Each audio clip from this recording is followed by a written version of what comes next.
大家好，我是王博士，欢迎回到我的频道。今天我们将深入探讨一个备受关注的话题：有多少美国人在退休时拥有100万美元？我们常听到的4%法则和退休有什么关系？100万美元常被视为退休储蓄的目标数字，但在现实生活中，究竟有多少人达到了这个目标？我们将通过数据和分析，通过6个部分和大家来探讨一下。第一部分，100万美元的退休储蓄目标。在美国，100万美元一直被视为退休储蓄的黄金标准。这一目标旨在应对退休后的基本生活费用、医疗开销以及通货膨胀的持续影响。然而，在现实生活中，100万美元的购买力正受到在逐年上升的生活成本和通货膨胀的侵蚀。如今，越来越多的财务顾问和经济学家认为，100万美元是否足够保障退休生活，成为一个具有争议的话题。100万美元的历史背景和现实意义。在20世纪中期至末期，100万美元被广泛认可为财务安全的标志，不仅因其象征意义，还因为当时生活的成本较低，通货膨胀水平也相对温和。如今，通货膨胀持续增长，尤其在医疗保健和住房领域，使得100万美元的实际购买力显著降低。根据2023年美国的年通货膨胀率约为3%的数据估算，假设未来的通货膨胀率维持在3%，那么在30年后，100万美元的实际价值相当于今天的41.5万。这种下降意味着这一储蓄目标能否保证未来的退休生活质量已不确定。退休生活成本的上升趋势。退休后的生活成本比过去高出很多。根据美国经济政策研究所的数据，退休者的平均开销已达4万至8万美元，具体数据取决于居住地区。例如，在高消费的大城市，如旧金山或纽约，生活费用比全国平均水平高出50%。在这些地区，即使拥有100万美元的储蓄，可能也仅够支持15至20年的生活成本。而在低消费地区，如中西部的部分州，100万美元的购买力相对更强，但仍不足以应对所有不确定性。医疗费用的巨大压力。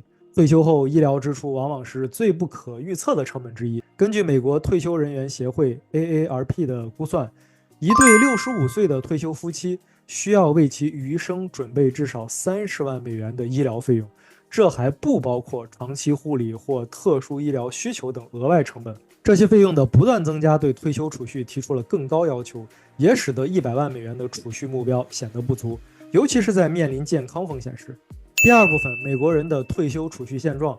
根据美国联邦储备，尽管100万美元是理想的退休储蓄目标，但许多接近退休年龄的美国人储蓄情况并不理想。数据显示，大多数美国人仍未能达到这一目标，甚至相去甚远。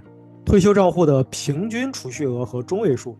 以55岁到64岁的美国人为例，他们的退休账户的平均余额约为21.3万美元，而中位数储蓄仅为6.2万美元。这表明，只有少数人拥有相对充足的退休储蓄，大多数人的储蓄水平较低，未能接近100万美元的目标。100万美元账户的现状。富达投资 Fidelity Investments 在2021年的报告显示，达到100万美元的退休账户数量达到新高。401k 账户中拥有100万美元的账户数量达到41.2万个 ，IRA 账户中达到34.2万个，共计约为75.4万个100万美元账户。相较于美国庞大的退休人口，这个数字所占的比例依然较小，仅占总401k 账户持有者的1%左右。这表明，虽然100万人实现了100万目标，但绝大多数人仍未达到这一水平。储蓄习惯和投资知识的差异。达到100万储蓄目标的美国人往往具备较强的储蓄习惯和投资知识，他们不仅依赖于401k 和 IRA， 还拥有股票、房地产等其他资产。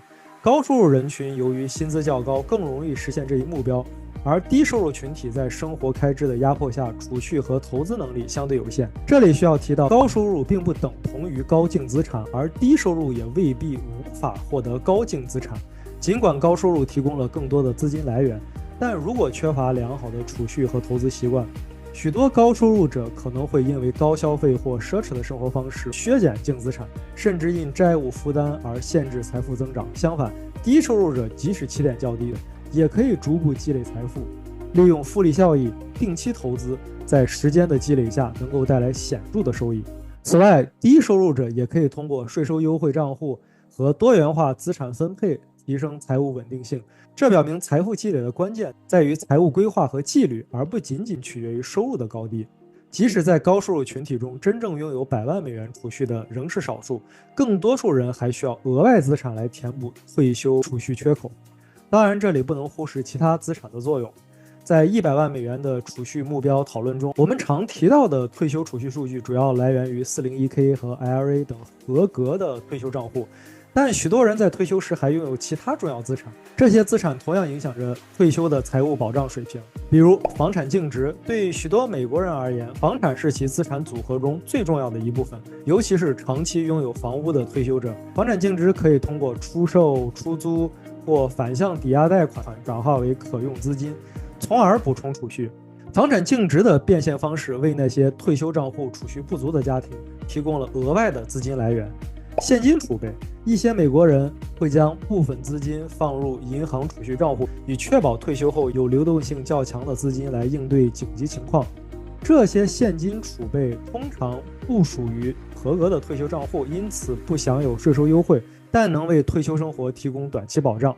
股票和投资组合，除了 401k 和 IRA 等这些税收优惠账户，很多人也会将资金投资于标准股票账户、共同基金和 ETF， 以获得更高的回报。这些非退休账户资产在市场良好的情况下有助于财富增长，有效补充专门的退休账户资金。第三部分，4%法则与退休储蓄的关系。在讨论退休储蓄的目标时，4%法则是一个备受推崇的策略，用来指导退休者如何从他们的储蓄中提取资金以维持退休生活。这个法则来源于20世纪90年代的特里尼提研究 （Trinity Study）。该研究分析了各种资产组合的投资回报率和提取率，并提出了4%的提取率能让资金维持30年以上的退休时间。什么是4%法则？简单来说，4%法则是指在退休后的每一年，你可以从退休储蓄中提取4%的金额作为生活费。这笔提取的金额通常会根据通货膨胀逐年调整，以保障生活水平不下降。例如，如果一个人退休时拥有100万美元的储蓄，根据4%法则，他们可以在第一个退休年提取4万美元作为生活费用。第二年，他们可以调整提取额以应对通货膨胀。4%法则的核心假设，4%法则之所以被广泛应用，是因为它基于一些特定的假设，使得储蓄在长期内不容易被耗尽。以下是4%法则的核心假设：长期回报率。4%法则假设退休储蓄中的大部分投资于股票、债券等资产组合，这些投资在长期内会产生较稳定的回报率。经典的4%法则通常基于60%的股票和40%的债券的投资组合。历史数据表明，这种投资的年均回报率大约在7%到8%之间。30年的退休时长，4%法则主要适用于计划在退休后存活30年左右的人。这意味着，对于65岁左右退休的人群来说，这笔资金应能支持他们生活至90到95岁。如果寿命更长或提取率更高，则需要根据个人情况适当调整。通货膨胀的调整，4%法则考虑到了每年通货膨胀的调整，因此它并不是一个固定的提取额，而是会根据每年的通货膨胀率上调。这一调整保证了退休者可以维持稳定的生活标准，而不必因为物价上涨而削减开支。4%法则的优缺点：4%法则作为一种退休支出策略，为退休者提供了一个简单易行的计划。然而，尽管它能提供较好的资金保障，但也有一定限制。它的优点是简单实用，4%法则不需要复杂的财务计算，适合绝大多数人使用。只需简单的计算退休储蓄的4%，便能得出当年的支出金额。通胀保护，由于每年根据通胀调整提取金额，这个方法可以保持退休生活的稳定，不因物价上涨而影响生活水平。资金可持续性，研究表明，在正常市场回报情况下，4%提取率可以支持30年以上的退休时长，提供了较高的资金安全性。缺点：市场风险。假设投资的年均回报率较为稳定，但遇到市场剧烈波动或长期经济衰退，可能会造成储蓄加速消耗。比如在金融危机期间，资产组合的回报率可能不足以支撑4%的提取率。通货膨胀率的不确定性，虽然4%法则考虑了通货膨胀的调整，但如果通货膨胀率远高于预期，比如长期维持在5%以上，提取金额的增长可能无法赶上实际的生活成本上涨。不同退休年龄的适用性，4%法则最适合于65岁左右退休的群体。对于更早退休的提前退休人士，4%的提取率可能不足以支撑更长的退休时长，可能需要降低提取率或增加储蓄。4%法则的适用性和灵活性，尽管4%法则对于大多数退休者提供了一个简单的指导，但它并非一成不变的规则。很多退休专家建议根据个人财务状况、市场变化和生活需求进行调整。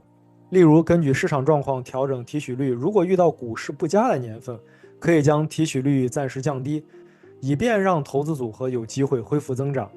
灵活提取，在开销较低的年份，退休者可以提取更少的资金；反之，在遇到医疗费用等开支突增的年份，则可以灵活调整提取比例。总而言之，4%法则为很多希望通过储蓄实现财务自由的人提供了有效的工具。通过合理的投资和每年适当的提取4%，许多退休者能够在30年以上的时间里享受较稳定的财务支出。对于那些储蓄达到100万美元的人来说，4%法则提供了一个可持续的取款策略，每年可获得约4万美元的支出，覆盖基本的生活费用。然而，这一法则并不是绝对的答案，市场波动、通货膨胀的变化以及个人健康状况都会对4%法则的适用性产生影响。因此，在实际应用中，4%法则应作为一个基础指导，而非僵化的规则。第4部分，影响退休储蓄的因素。在储蓄100万美元的道路上，多个因素会显著影响最终的退休储蓄金额。除了收入水平，储蓄习惯、投资回报和消费模式也同样关键。收入水平高，收入确实能为退休储蓄奠定良好的基础。然而，如同刚才提到的，单靠高收入并不能保障积累充足的储蓄。即使收入较高，但若不注意储蓄和投资，高收入者也可能会在退休时捉襟见肘。因此，储蓄的数量和方式比收入更为重要。根据调查显示，年收入在前10%的美国家庭中，达到100万退休储蓄目标的比例明显高于其他收入群体，但其中也不乏一些储蓄较少的家庭。储蓄习惯，提早开始储蓄并保持良好的储蓄习惯是积累财富的关键。富达投资建议，在30岁时，个人应至少拥有相当于年薪的储蓄额，并在每10年按比例增加。例如，到40岁时应该积累到3倍年薪，在50岁达到5倍年薪，这样在退休前更容易达到100万目标。投资回报和风险管理，长期的投资组合决定了储蓄的增长潜力。历史数据显示，股票组合在长期持有情况下，年回报率大约在7%到10%左右。然而，投资并非稳赚不赔的策略，市场的波动、经济衰退等风险都会对投资带来冲击。因此，合理的资产配置是减少风险的有效方法。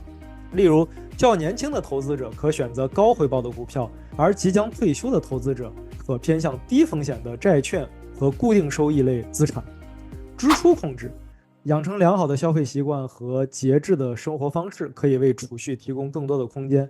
一些研究表明，有意识地控制支出并避免不必要的债务，能大大提高退休储蓄的成功率。对于那些提前退休的个人，生活支出的降低也是一种积极的策略。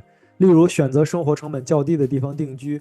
第5部分，100万美元的购买力分析。随着通货膨胀的影响和地区生活成本差异，100万美元的实际购买力存在很大的差距。以下几个方面会影响到100万储蓄的实际效应。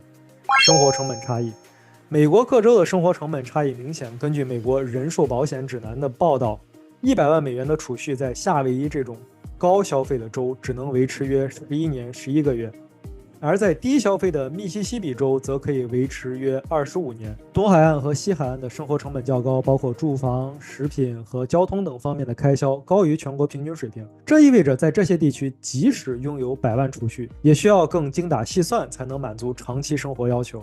医疗费用，医疗费用是退休生活中一大重要支出。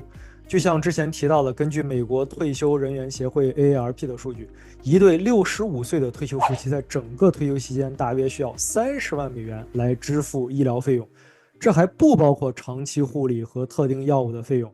实际的医疗支出可能远高于此，尤其是在需要入住护理设施或接受特殊医疗护理时。因此100万美元的储蓄在面临高额医疗支出时，也可能显得捉襟见肘。通货膨胀的持续影响，通货膨胀逐渐侵蚀货币的购买力，影响着退休储蓄的实际价值。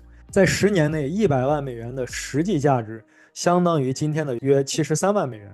这种削弱的购买力意味着100万美元的储蓄未来可能难以维持当前的生活质量。因此，退休储蓄不仅要关注金额，也应关注如何让储蓄保持增值的能力，抵御通胀。第6部分，如何实现100万美元的退休储蓄？储蓄100万美元的目标虽有难度，但可以通过有效的策略和合理规划是可以逐步实现的。下面是一些关键步骤：提早规划。提前储蓄不仅可以利用复利增长财富，还能带来更多的心理安全感。复利的雪球效应使得时间越长，储蓄增速越快。以年均7%的投资回报为例，30岁投入10万美元，并逐年追加5000美元，到65岁便可以接近100万储蓄。多元化投资，分散投资风险的同时，也能最大限度地提高收益率。大多数财务专家建议组合配置适合自己风险承受能力的资产比例，包括股票、债券、房地产等。同时，随着年龄增长，逐步向低风险的投资过渡，控制支出。生活支出是长期储蓄的最大对手之一。削减非必要消费，优先偿还高利率债务，可以帮助提高储蓄能力，尤其是在中低收入的群体中。合理的消费方式对储蓄的影响非常明显。不断学习理财知识，理财是一项技能，持续的学习可以帮助个人跟上市场和经济趋势的变化。例如，利用税收优惠账户如 401k、LA 等退休账户，最大化税收延递和增长机会，能够为储蓄带来长期优势。综合来看，100万美元虽是一个备受推崇的退休储蓄目标，但其达到的难度较高，只有少数美国人在退休时拥有100万美元。影响因素包括收入水平、储蓄习惯、投资回报率以及生活成本差异等等。随着生活成本上升，通货膨胀持续影响，医疗费用增加，100万储蓄的购买力在未来可能有所减弱。因此，早期储蓄、合理投资和稳健的消费策略是达成退休目标的关键。同时，财务自由不仅在于储蓄的绝对数额，更在于储蓄的持久力和应对通胀的能力。好了，今天就聊到这里。如果大家有任何问题，请在下面的评论中告诉我。非常感谢你的观看，希望你喜欢这期视频，别忘了订阅、点赞以及留言。祝你投资和创业顺利，我们下次再见。